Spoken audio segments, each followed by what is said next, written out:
Hello, hello,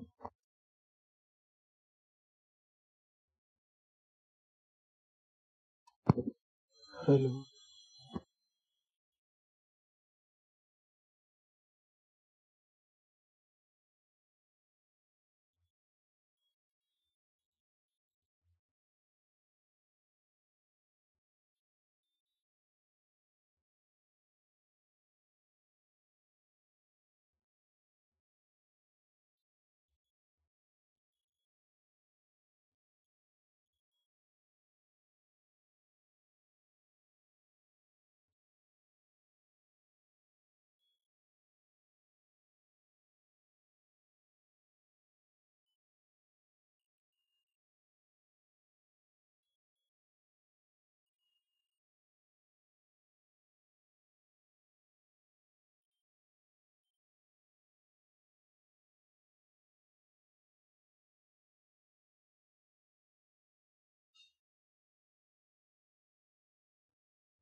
Hare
तव श्रीपद भव पुष्पद पारिजाता प्रेमार्पण समुदर्शन प्रेमार्पण समुदर्शन जग जन दुख जाय नमो नमो प्रभु बाकमनाथित नमो मन वचनैकाधार प्रभु मन वचनैकाधार ज्योतिरज्योति जल हृदि कंदर ज्योतिरज्योति जल हृदि कंदर तुमि तम भंजनहार प्रभु तुमि तम भंजनहार नमो नमो प्रभु वाक्मनाथित नमो नमो प्रभु वाक्मनाथित मन वचनैकाधार प्रभु मन वचनैकाधार ज्योतिरज्योति जल हृदि कंदर ज्योतिरज्योति जल हृदि कंदर तुमि तम भंजनहार प्रभु तुमि तम भंजनहार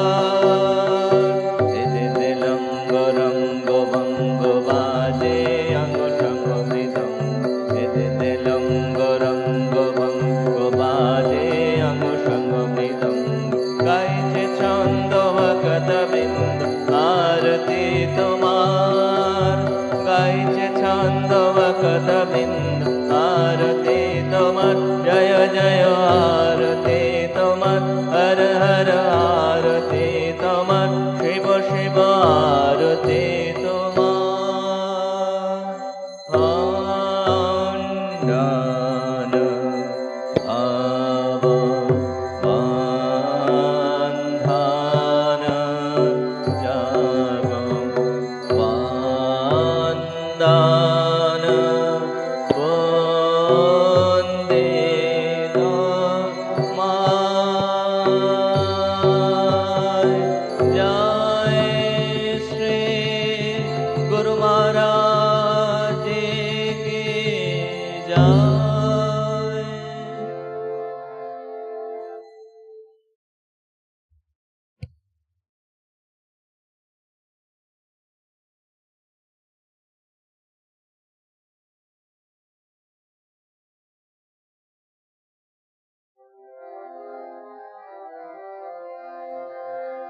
ॐ ह्रीं ऋतं तमोचल गुणजित गुणेभ्यः नाक्तं देवां सकरुणां तव पादपद्मं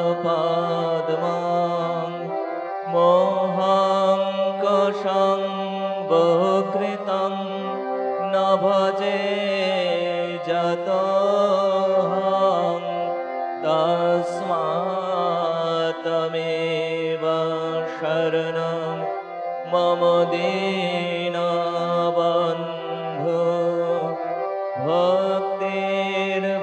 भक्तिर्भगश्च भजनं भवभेदकारी गच्छन्तलं सुविपुलं गमनाय तत्त्वं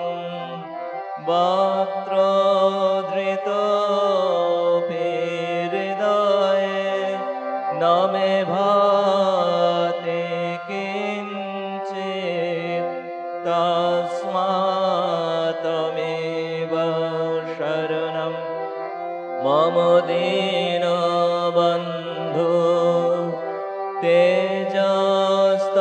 तेजस्तरन्ते तरसा तृप्त तृष्णा रागे कृते ऋतपथे त्वयि राम कृष्णे मार्तामृतं तव पदं मरणोर्मे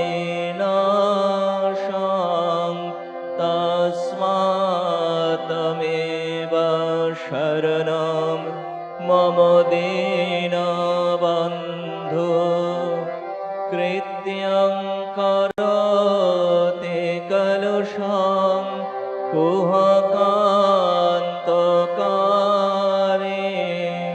स्नान्तं शिवं सुविमलं तव नामो नाथ यस्मादहं त्वस्मरणो जगदेकगम्य तस्मात् त्वमेव शरणं मम दीनबन्धो ॐ स्थापकाय च धर्मस्य सर्वधर्मस्वरूपिणे अवतारवरिष्ठाय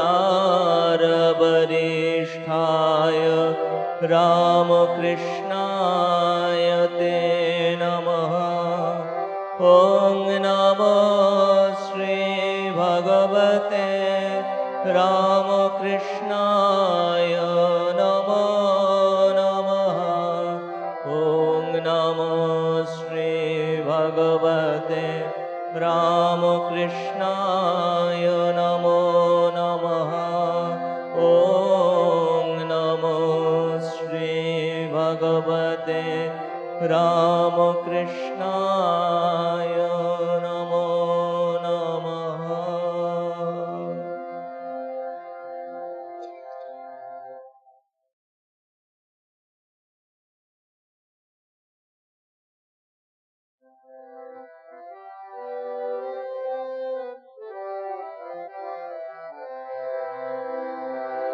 ॐ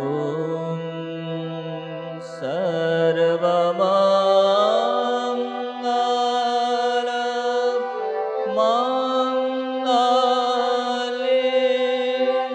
शिवे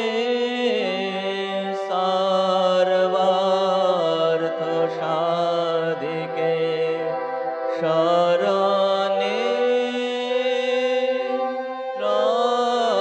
त्र्यम्बके गौरी नारायणी नमोस्तुते सृष्टिस्थिति विनाशानां शक्ति भूते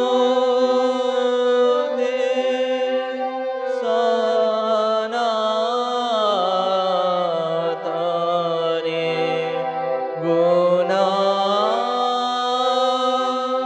गुणाश्रये गुणमये नारायणी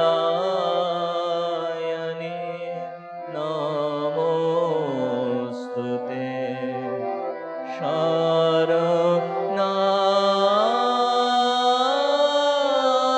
शरणागत दीनार्त परित्राण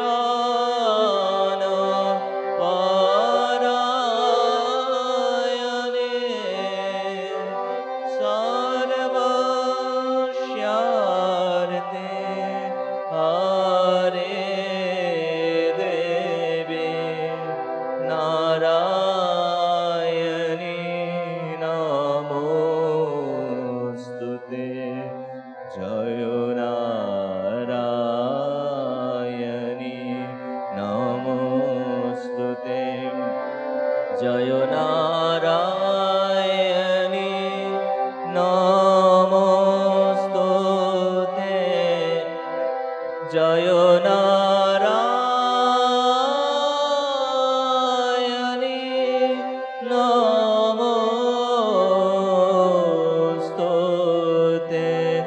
जय नारायणी नमोस्तुते।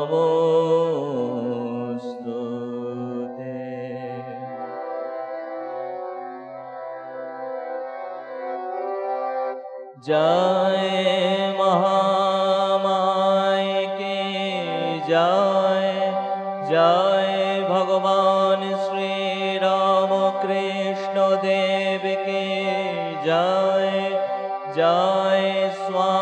जी महाराज की जय। जय स्वामी योगानंद महाराज की जय।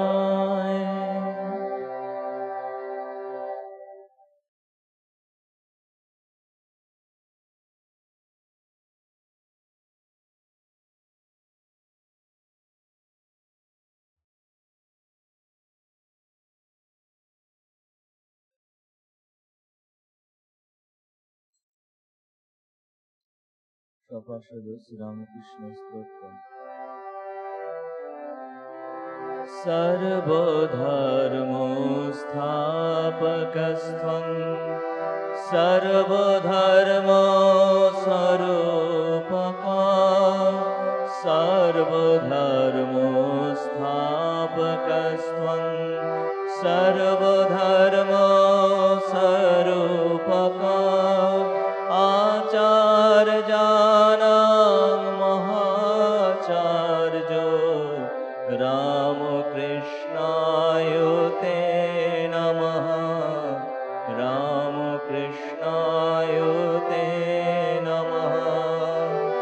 यथाग्ने दाहिका शक्ति रामकृष्णे स्थिता हिया।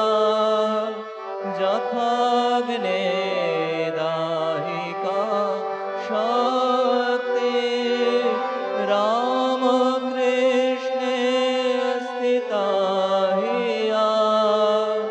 सर्वविद्या स्वरूपं त्वं शारदां प्रणमाम्यहं। शारदां प्रणमाम्यहं। परतते सदालीनो रामकृष्ण समागया। परतते सदालीनो रामकृष्ण समागया। जो धर्म स्थापनरतो वीरेशं तं नमाम्यहं।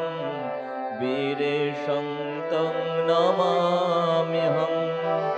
कालिन्दे फुल्लकमले माधवेन क्रीडारता।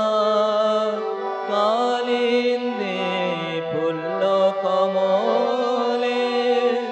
माधवेन क्रीडारता। ब्रह्मानन्दं नमस्तुभ्यं सद्गुरु लोकनायक। सद्गुरु लोकनायक योगानन्द प्रेमानन्द चन्नैवये च पार्षदा। योगानन्द प्रेमानन्द चन्नैवये च पार्षदा। रामकृष्ण गत प्राण सर्वांस्त्वां प्रणमाम्यहं। सर्वांस्त्वां प्रणमाम्यहं। सर्वांस्त्वां प्रणमाम्यहम्। Today, Bhat Tithi Puja, Srimad Swami Yogananda Ji Maharaj. Now, Swami Dayamurtananda Ji Maharaj will speak life and teaching on Swami Yogananda Ji.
Ready?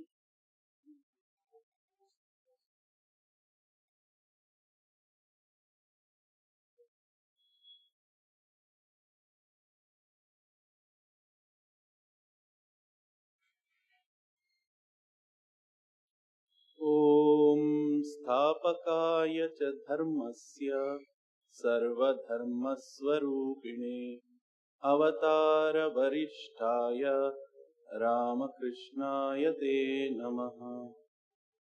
Today is Swami Yogananda Ji Maharaj's birthday according to the Hindu almanac.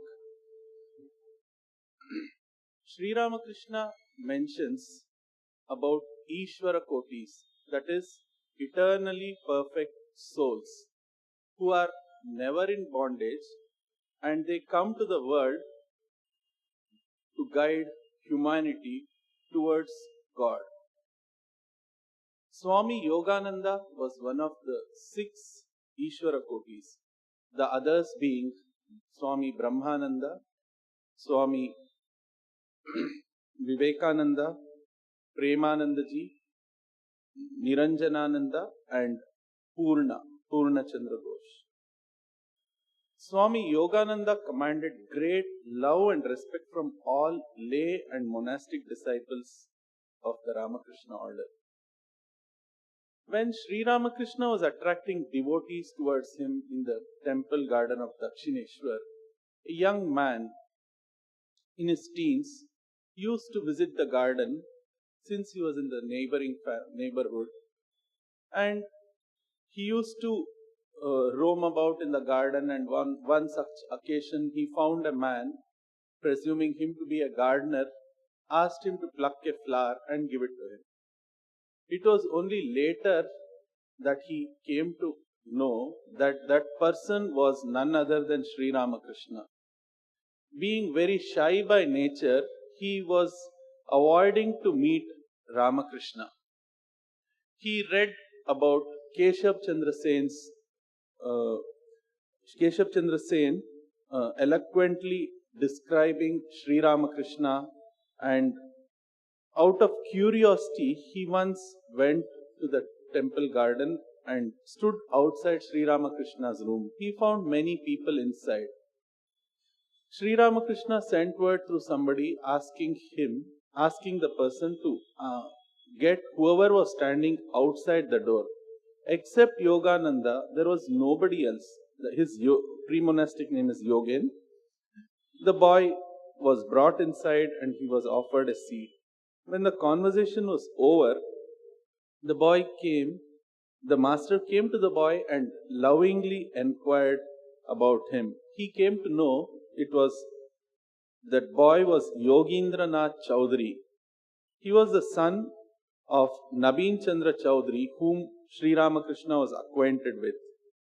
During his sadhana period, Sri Ramakrishna used to visit the house of Nabin Chandra Chaudhary during some festivals also. Born on 30th March 1961, the boy Jogen was of a contemplative temperament. Suddenly he would withdraw himself, and he used to feel that he did not belong to this earth. He belonged to some other plane, and all this near kith and kin were really not so close. He never hankered after luxury. When he was about 16 or 17, that was the time when he met Sri Ramakrishna. He was then studying his entrance examination. Recognizing the spiritual potentiality of the boy, Sri Ramakrishna advised Jogen to come on and off and was very cordial with him. So he used to repeat his visits, and that was also very stealthily, because they used to call Sri Ramakrishna as an eccentric Brahmin. They used to call him so because he did not bother about caste and creed. He was, his intoxication, God realization, all that made people look upon him as somebody eccentric. So he used to, and also people used to defy him, saying that he doesn't respect the customs and traditions. But in spite of all the objections, Yogen used to visit Sri Ramakrishna. Since Yogen did not want to continue his studies, his uncle, he was suggested that he goes to Kanpur to stay with his uncle. So somewhere in 1884, he went to Kanpur in search of a job, but he could not get any employment. He devoted his ample time in meditation and spiritual practices. Seeing him being aloof, his uncle thought he should not get out of his mind, and so informed his parents that suggesting them to get him married at the earliest. Without Jogen knowing about this, there were preparations for his marriage, and a message was sent stating that somebody was ill at home. So hurriedly Jogen had to come to his Dakshineshwar house, and to his great dismay found what was the truth. His mother, in spite of everybody insisting for his marriage, he did not oblige. But when his mother said that he should marry for her sake, being very soft heart, too gentle to disagree, he obliged. And then the family expected that after marriage things would turn in a better direction, but to their dismay it was just the reverse. He was living alone and he felt miserable. He became more moody and brooded day and night over his mistake. He did not even like to go and meet Sri Ramakrishna, because he thought he could not show his face to Sri Ramakrishna, because he thought Sri Ramakrishna had high expectations about his spiritual future and that he would be sorely disappointed. Since this happened in the neighborhood, Sri Ramakrishna came to know about this and repeatedly sent information through one or the other, asking Jogen to come, but Jogen did not come. So, since Ramakrishna knew about Jogen borrowing money from a person from the Kali temple, using that pretext, he sent word through someone asking Jogen to return that small sum of money which was with Jogen. This aggrieved, and so taking the earliest opportunity, he came to meet Sri Ramakrishna. When he came, Sri Ramakrishna was full of joy. He said, "What harm if you are married? Marriage can never be an obstacle in your spiritual path. Hundreds of marriages will never interfere in your spiritual progress if God is gracious. One day, you bring your wife here. I shall so change her mind that instead of an obstacle, she will be a great help to you." So this unburdened him and the dead weight was removed. Jogen's heart was full of joy. He was ecstatic. He saw light where instead of darkness which he saw all round. With new hope and encouragement, he started a new life. And then when the topic of returning money came, Ramakrishna was completely indifferent. The whole purpose was it was only an excuse to bring him back to Sri Ramakrishna. We have seen that Jogin was very soft natured. It was very difficult for him to even hurt an insect. But sometimes too much gentleness becomes a source of trouble rather than being a virtue. Noticing this, Sri Ramakrishna wanted to bring a change in Jogin's character, and then on one occasion, when Ramakrishna found that there were some cockroaches in his chest where he kept some clothes, he asked Jogin to take the chest outside and kill the cockroaches. Jogin of course took it outside, but he did not do the second part. He just took the chest and brought it back. And he thought Ramakrishna would not inquire about much in detail. But strangely, Sri Ramakrishna asked him whether he had killed those cockroaches. When the answer was negative, he got a mild reproof for not obeying his words. There are many instances as to how Jogin, with all his devotion to Sri Ramakrishna, kept his critical faculty alert and did not fail to judge even his own guru. Once he had asked Sri Ramakrishna how he could rise above the mundane physical thoughts. Sri Ramakrishna said that it can be easily done by praying to the Lord. But he said, there are so many people who pray to God. Why is it their minds at the mundane level? And Jogin happened to see a Hatha Yogi in the Dakshineshwar temple area. So, without informing Sri Ramakrishna, he went straight to Hatha Yogi to listen to his words.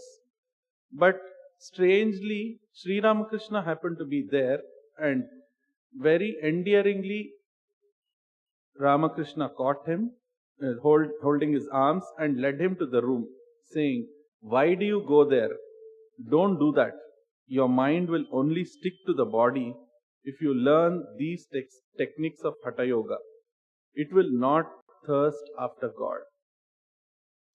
Jogin was thinking perhaps Sri Ramakrishna was jealous about the Hatha Yogi, but later on, a second thought, he remedied himself, and then to his great surprise, he followed what Sri Ramakrishna's instructions were, that is, calling on God, and he found wonderful results.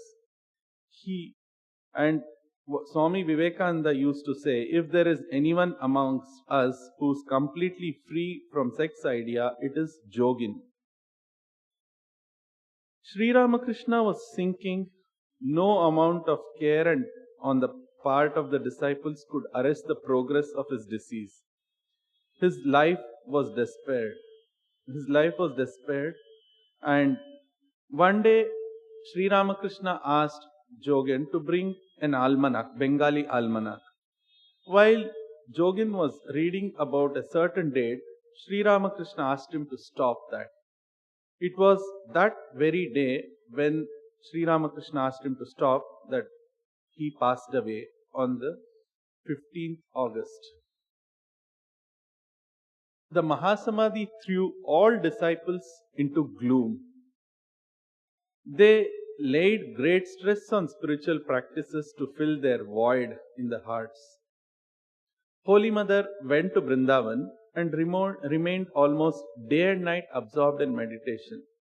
Jogin, along with Latu, that is Adbhutanandaji, was with her in attendance. At that time, Jogin performed hard tapasya. After an year of stay at Vrindavan, the Holy Mother returned to Bengal and stayed at the house on the bank of Ganges, near the Belur Mutt. There also Jogin was her attendant. In looking after the comfort of Holy Mother, he threw all personal considerations to the wind. Did he not see the living presence of the Master in her?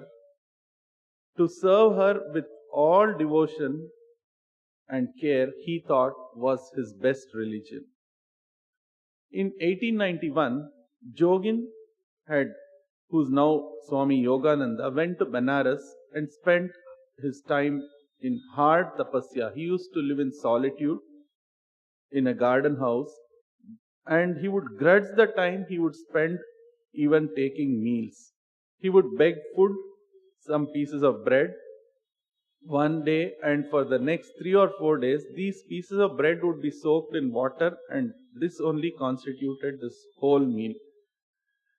This hardship was too much for his constitution, and his health broke down. But inner bliss, he had inner bliss, he had great bliss in his inner world, and the physical illness did not disturb his serenity. From there, he returned to Baranagar. Nobody could imagine when he was ill, because he was always engaged in fun and merrymaking. When Holy Mother came to Calcutta, Swami Yogananda again became her attendant and was devoted in her service. Mostly he stayed at Balaram Bose's house.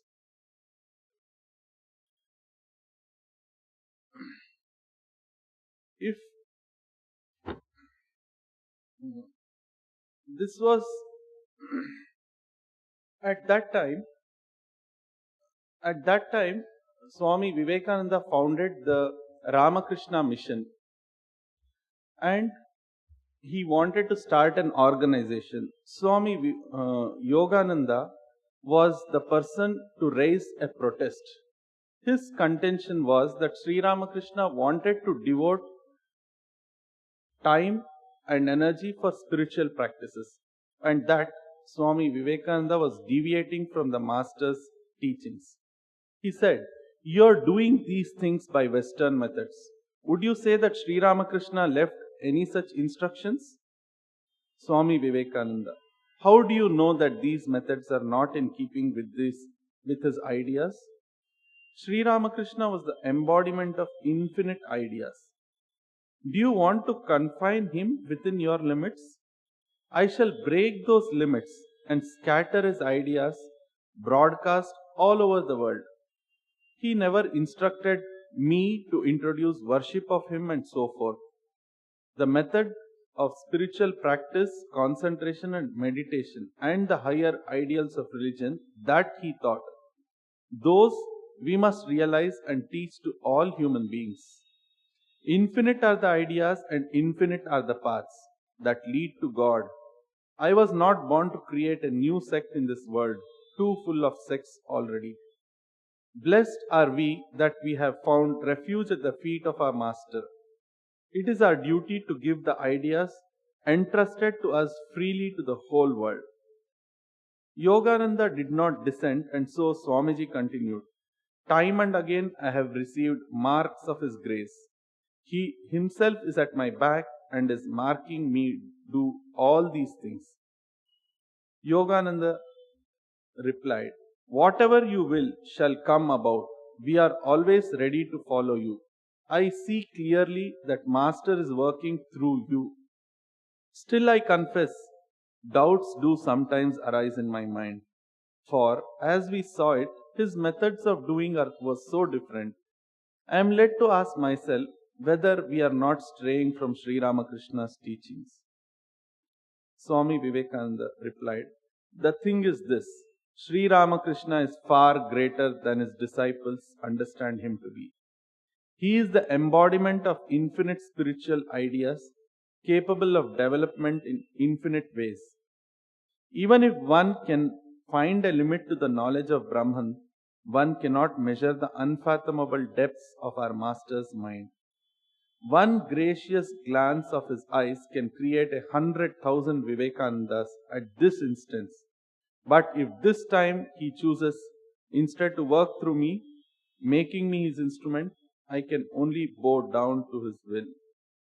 Yogananda was deeply moved and praised Swamiji's greatness. Yogananda then carried out being as attendant of the Holy Mother, but he was too weak to attend to all her work. So he asked he asked a brahmachari to take care of the Holy Mother, and Swami Vivekananda was a little perturbed when he saw a brahmachari amidst women. And when he asked who would be responsible for him, Yogananda immediately replied, I am ready to sacrifice my all for him. This was uttered with so much sincerity and earnestness that whoever heard him could not but admire the large heartedness of Swami Yogananda. In 1898, Swami Yogananda organized the birth celebration of Sri Ramakrishna near Belur. Earlier it was held at Dakshineshwar. This was the last birthday that Yogananda could attend, because on March 28, 1899, he passed away. He was one of the first monastic disciples to enter Mahasamadhi. During his illness, he was served by Swami Kalyanananda, a direct disciple of Vivekananda. Vivekananda was greatly moved at the passing away of Swami Yogananda, and Swami Vivekananda had remarked, this is the beginning of the end.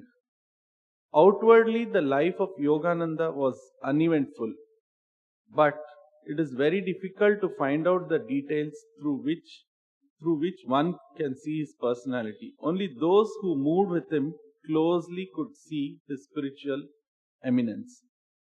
Sister Nivedita was a witness to his death, and his death affected Holy Mother Sri Sharada Devi. His words before death were, my gnana and bhakti have so much increased that I cannot express them. An old sannyasi brother who was at his bedside at the solemn moment said, they felt all of a sudden a flow of higher state of being, that they vividly realized that the soul was passing to a higher, free and superior state of consciousness than the body. We'll just see a few traits of outstanding people. They have a purpose, they have passion, they are perseverant about their choices, commitment, and how they look at failure, and about supporting others. Outstanding people have a powerful sense of purpose both in their individual lives and in relationship with the world. They have tight vision with every ounce on their focus. Their purpose is always about service, and they use their skills and show their compassionate to help others. We will see a few incidents from Swami Yoganandaji's life. Swami Jogan was always a contemplative person, and he felt that he did not belong to this earth. After he was given his sacred thread, though he was very young, he spent much of his time in meditation and worship. While performing the meditation of the family deity, he would now and then become deeply absorbed. He knew the purpose of his life was something higher. Passion. They have unrelenting energy of passion backing them. They follow their dreams, they work hard and are willing to sacrifice whatever they need to, and refuse to let pessimists get in the way of their dreams. Their mission in life has nothing to do with survival. They don't survive life. They live their lives to the absolute fullest. Jogan thought that Sri Ramakrishna was the only person who consistently and most selflessly loved him, and he began to spend greater time with Sri Ramakrishna. Though people used to make fun of him, they used to taunt him and ridicule him, he never bothered. He met all opposition with a simple silent smile. His parents were perturbed, but they could not do anything. They did not interfere with him directly because they knew it was of no avail. His passion was Sri Ramakrishna. Perseverance. Nothing in life comes easy.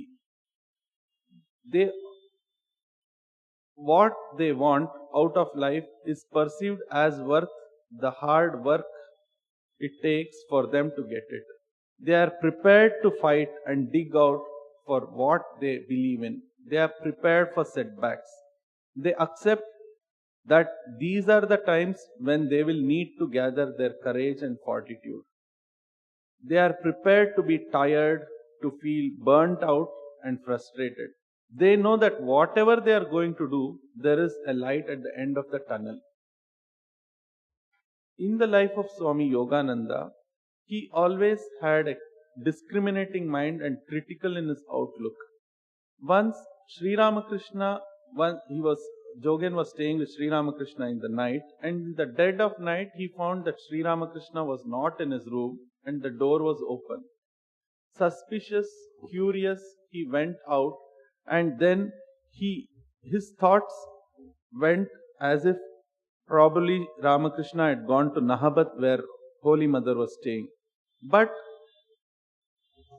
within a few minutes, Sri Ramakrishna had come from the Panchavati, and seeing Jogen there, he just spoke to him.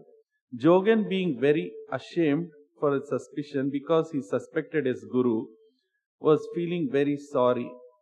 He was horror struck at his own conduct.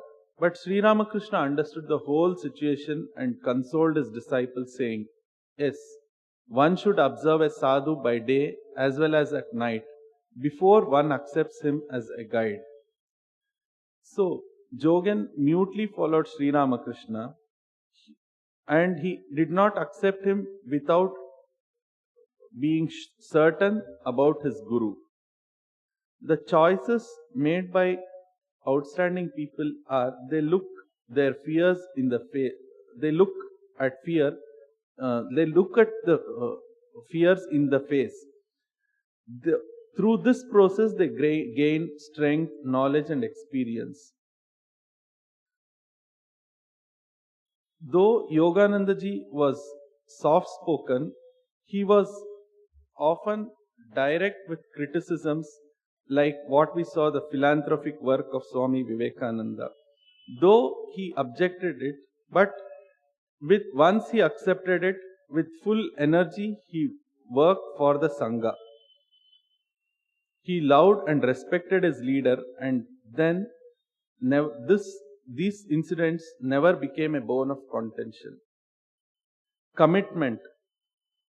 Commitment is the cornerstone of success.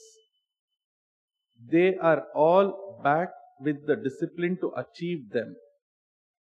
Once Jogen accepted Sri Ramakrishna, Sri Ramakrishna, when he fell ill at both Dakshineshwar, Shampukur and Kasipur, he was one of the disciples who labored day and night to attend the needs of his beloved master. Too much strain was told upon his body, but the devoted disciple was undaunted. He respected and admired Sharada Devi and worked and served her very devotedly. And that is why Holy Mother used to call him Chele Jogen. Outstanding people have welcome and respect the concept and experience of failure. They know that genius will not, talent will not, but only hard work and willingness to learn are the qualities that take them where they want. We saw that Yogananda was, from his beginning, younger days, liked a life of renunciation and spent his time in the realization of God. Even after marriage, he was indifferent to the worldly affairs. Once it so happened that Jogen was going from Calcutta to Dakshineshwar by boat. There were other passengers and they began to criticize Sri Ramakrishna as being a hypocrite and so on. Though Jogen felt such hurt at such criticisms, he did not even utter a word of protest. He felt that Sri Ramakrishna needed no defense and he was tall enough to be above such criticisms of fools. After reaching Dakshineshwar, when he mentioned to Sri Ramakrishna and was expecting that Sri Ramakrishna would approve his goodness, it was just the opposite. Sri Ramakrishna took him to task and said, a disciple should never hear criticisms hurled against his guru without protesting, and if he cannot protest, he should leave the spot. This was a lesson for Jogen and all of us. Once Jogen went to the market to purchase some utensils. The shopkeeper had cheated him. And once he reported to Sri Ramakrishna, he got a sharp rebuke from Sri Ramakrishna, who said, a man may aspire to be religious, but that is no reason why he should be a fool. To recount another incident of a similar type, Sri Ramakrishna sent a messenger. Sri Ramakrishna was perturbed because he was not getting his share of consecrated food from the Dakshineshwar Kali temple. So he sent a message, right? Sri Ramakrishna sent a messenger to the cashier, and later he himself had gone to the manager to enquire about the matter. Jogen thought it was such a petty matter, trifle one. Sri Ramakrishna, why being a great saint, still was anxious of missing consecrated food. Oh, probably his poor family, priest family background could have caused this reaction.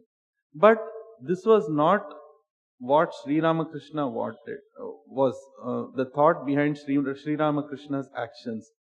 Later on, he understood that Sri Ramakrishna did that.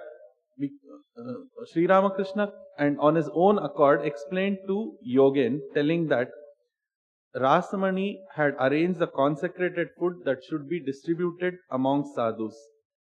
Thereby she could acquire merit, but these officers, without considering the fact, gave away these offerings to friends and sometimes even to undesirous persons.